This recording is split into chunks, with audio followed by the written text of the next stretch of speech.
السلام عليكم. الكثير يجد مشكلة في موقع الإكسبرس. طبعا ما مشاكل كثيرة. في من بعض المشاكل إنه في طلب ما يوصل، رغم إن إحنا دفعناه مقدم بس ما يوصل. يا إما إنه يتأخر في المطار، يا إما إنه يتأخر في الاستلام، أو إنه يضيع، أو إنه ينفقد، أو إنه يتكسر، أو حاجة زي كذا. طبعا حل هذه المشكلة إن إحنا نقوم بالتواصل مع فريق الدعم الفني. طبعا كلنا نعرف إن الإكسبرس موقعه في الصين، بس مش كل الموجودين في الصين هناك ما يتكلموا عربي. في عندهم فريق مختص يتكلم بالعربي، يتواصل معنا شو اسمه الزباين حقهم اللي هم يتكلموا بالعربي. اذا جينا نراسلهم يتكلم معانا، يجيبوا لنا مندوب يتكلم بالعربي نتواصل معاه ويشوف المشكلة ايش هي. واذا المشكلة اضطرت لفتح نزاع، هو يفتح نزاع ويرسل لك التقرير.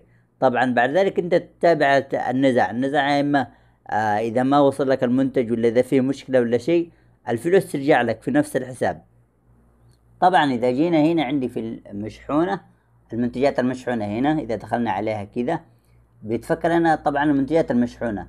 بعدين هنا عندي علامة شو اسمه التواصل مع الدعم الفني. اذا ضغطتها كذا يتفك لي هنا خدمة العملاء. خدمة العملاء أول شي بيرد عليه الريبوت. كمان تشاهدون أنزل لتحت، هنا عندي الخدمات الإلكترونية أدخل عليها. أول أسئلة بيرد عليها الريبوت. كما تشاهدون هنا أختار هنا مثلا الطلب الدفع أو النزاع والاسترجاع، أي قسم من هذه الأقسام. كما تشاهدون إذا اخترت قسم من هذه أول مرة يرد عليه الريبوت، بعدين يحولني على المندوب مباشرة.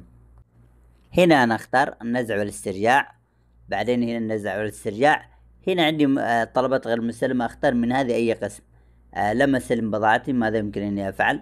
أختار من هذه الخيارات. هنا يحدد لي المنتج الذي ما استلمته. أذهب لنفس المنتج الذي ما استلمته هنا وأعمل له اختيار وأعمل له إرسال.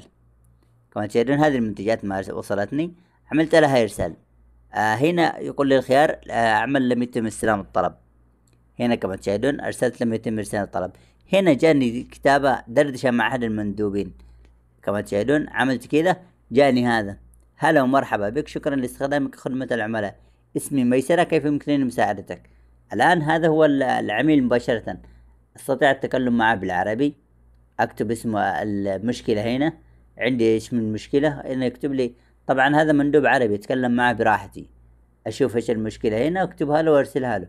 بعدين هو يرسل لي ويبحث عن المشكلة، عن نفس المنتج الذي موجود، ويبحث عن المشكلة فيه، ويجيب لي التقرير فين وصلت وليش ما استلمتها، وفيها نزاع ولا ما فيها نزاع، وفين وصل النزاع.